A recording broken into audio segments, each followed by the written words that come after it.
Assalamualaikum warahmatullahi wabarakatuh. Salam SHMH Sinau Hukum Melek Hukum.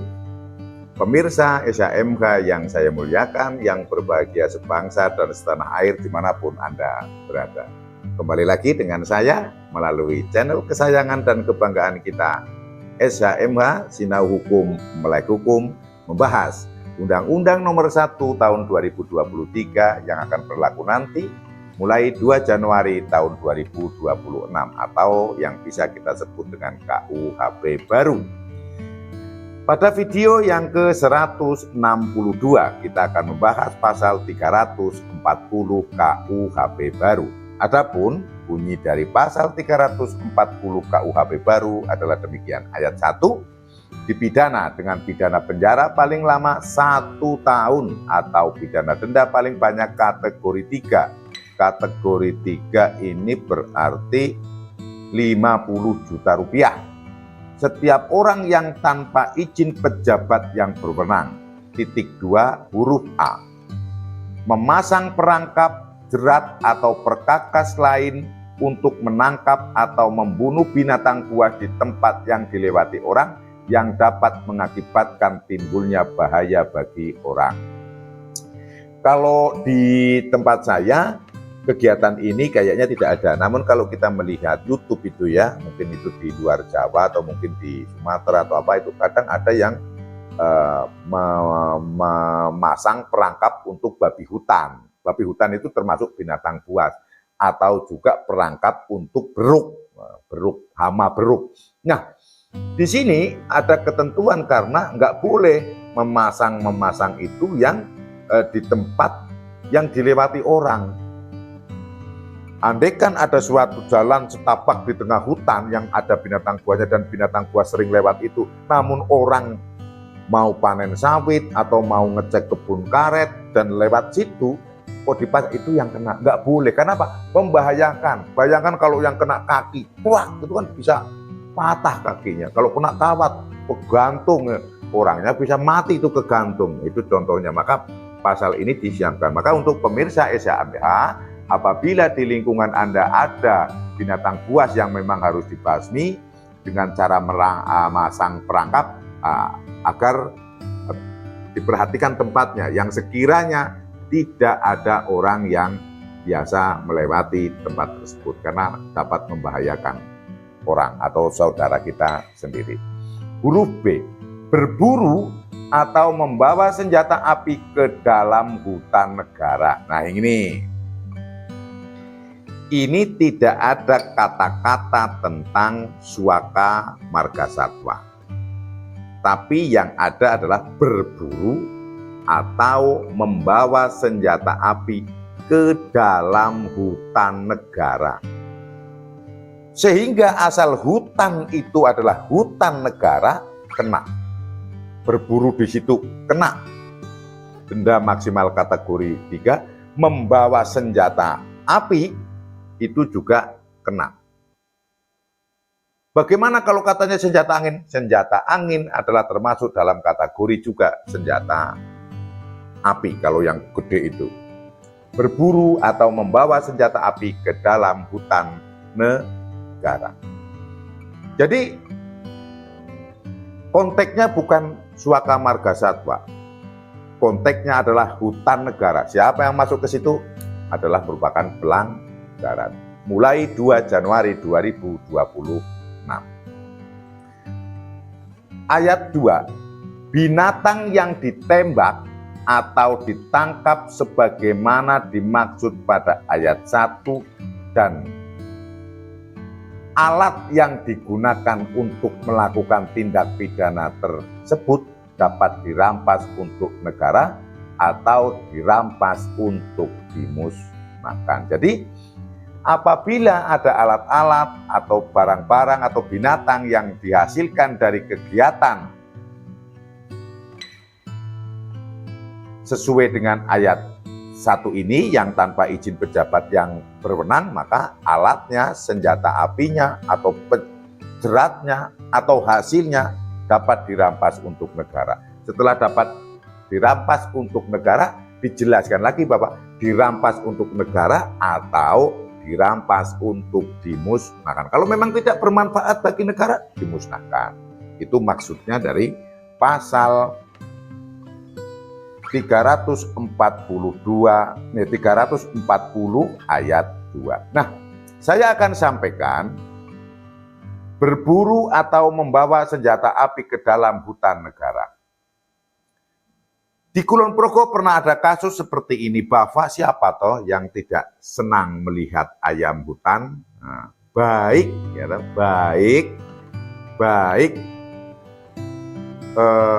warnanya ataupun bunyinya. Paling tidak kalau pagi-pagi itu kan.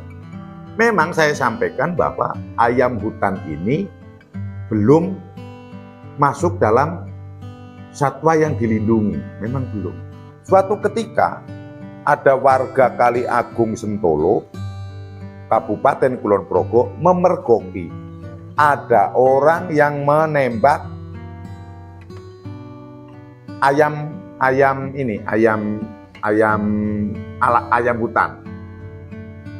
Di foto, di video, akhirnya orang itu kan protes karena ada orang luar dari kampung menembak di situ. Dan akhirnya dari pihak aparat Kulon Progo, khususnya Polres Kulon Progo, itu akhirnya apa? Mendapat penghargaan dari BKSDA Yogyakarta. Kenapa? Benar, belum ada aturan undang-undangnya yang melarang itu. Memang belum tindak pidana. Namun inilah out the box-nya Kulon Progo mendahului. Kalau menunggu ada undang-undang yang melindungi baru dilakukan tindakan, kan habis dulu atau sudah menipis stoknya ayam hutannya, kan baru ditindak. Untuk itu maka dilakukan pembinaan dan pencegahan. Tolong besok lagi jangan lagi berburu ayam hutan. Akhirnya apa? Disuruh mengganti 6 ekor. Karena dia dapat 2 ekor, harus mengganti 6 ekor dan dilepaskan berame-rame di situ. Ada pimpinan dari dari kantor BKSDA Yogyakarta, ada pada saat itu Ibu Kapolres, ada Bapak Wakapolres, dan pejabat-pejabat Forkopim ya, kecamatan dan Ramil, Polsek, Babin Kamtipmas, Babinsa desa di lokasi Kampung Kali Agung itu. Akhirnya mohon maaf, Kampung Kali Agung itu termasuk banyak pegunungan, sehingga walaupun itu SHM tapi banyak tanah-tanah kosong, sehingga masih banyak. Akhirnya melepaskan 6 ekor itu. Kenapa? Untuk melindungi ke depannya. Jadi saya pikir itu langkah-langkah yang bagus untuk dilakukan oleh kita semua yang Kulon Progo lakukan ini, sehingga binatang-binatang, hewan-hewan itu bisa tetap lestari, karena sekarang sudah jarang. Jadi tidak menunggu ada larangan baru dilakukan. Contohnya berburu atau membawa senjata api ke dalam hutan ini sudah setuju. Dan itu tidak hanya senjata hutan lagi, berburu yang kira-kira burung yang bagus-bagus apa. Kalau berburunya monyet itu kan harus ada izin wewenang, ada izin. Oh, Bapak pejabat, ini di sini ada banyak monyet yang mengganggu para petani. Ya, bolehlah itu diburu. Tapi kalau hanya asal ada tupai aja terus diburu, belum tentu itu hama. Bisa jadi tupai itu kalau mati semua mengganggu ekosistem. Apapun lah ya, burung hantu apalagi, dia kan makan tikus. Kan. Jadi pernah suatu kejadian, walaupun itu belum ada aturan hukumnya, di Kulon Progo pernah dilakukan penindakan pembinaan dan mendapat penghargaan dari Kementerian dari Balai Konservasi Sumber Daya Alam atas langkah-langkah pencegahan agar tidak terjadi perburuan ayam hutan. Sehingga kepada pemirsa SHMH saya mengajak, marilah tidak perlu lagi kita berburu hewan-hewan, karena hewan-hewan itu juga terkait dengan ekosistem, apalagi yang masih ada di dalam hutan negara. Dan di sini jelas ada pasalnya, berburu atau membawa senjata api ke dalam hutan negara dikenai pidana denda paling banyak kategori 3, 50 juta rupiah. Pertanyaan, bagaimana kalau di dalam hutan negara itu kok tetap ada jalan raya misalnya kan? Di Kulon Progo itu ada hutan lindung, itu sebagai Suaka Marga Satwa, Sermo namanya. Namun memang betul di dalam hutan itu ada jalan aspal, jalan kabupaten yang menghubungkan dari Kecamatan Wates ke Kecamatan Kokap, dari Kecamatan Wates ke tempat-tempat wisata di areal Waduk Sermo. Pertanyaannya, bagaimana kalau dia membawa senjata api lewat jalan tersebut? Kalau berbicara menurut saya, jalan itu tetap memasuki hutan, apalagi kalau dia berburu di pinggir jalan itu, membawa senjata api pun yang kelihatannya masuk ke dalam hutan ini rawan untuk berburu, itu sudah merupakan pelanggaran menurut saya.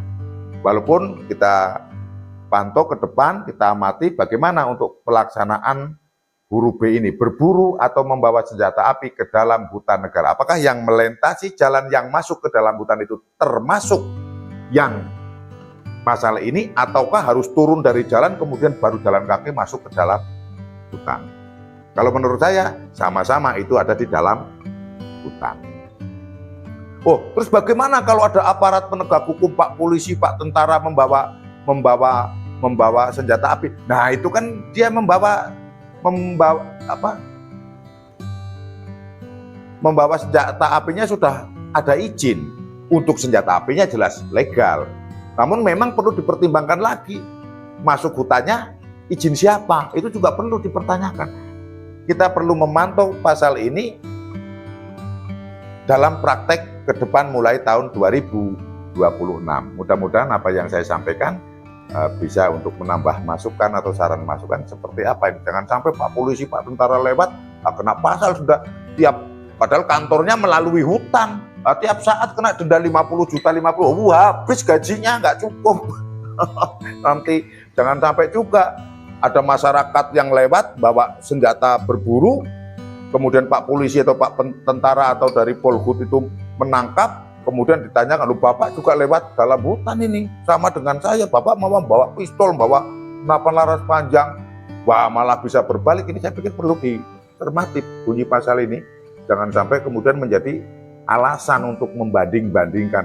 Ojo dibanding-bandingke, kan gitu. Jangan sampai terjadi seperti itu. Kita tunggu untuk praktek pelaksanaan pasal 340 huruf B KUHP baru. Itu yang bisa saya sampaikan. Ada salah mohon maaf yang sebesar-besarnya. Berikan kritik yang membangun untuk channel SHMH. Tonton seluruh video SHMH. Jangan lupa berikan dukungan Anda, subscribe dan nyalakan notifikasi.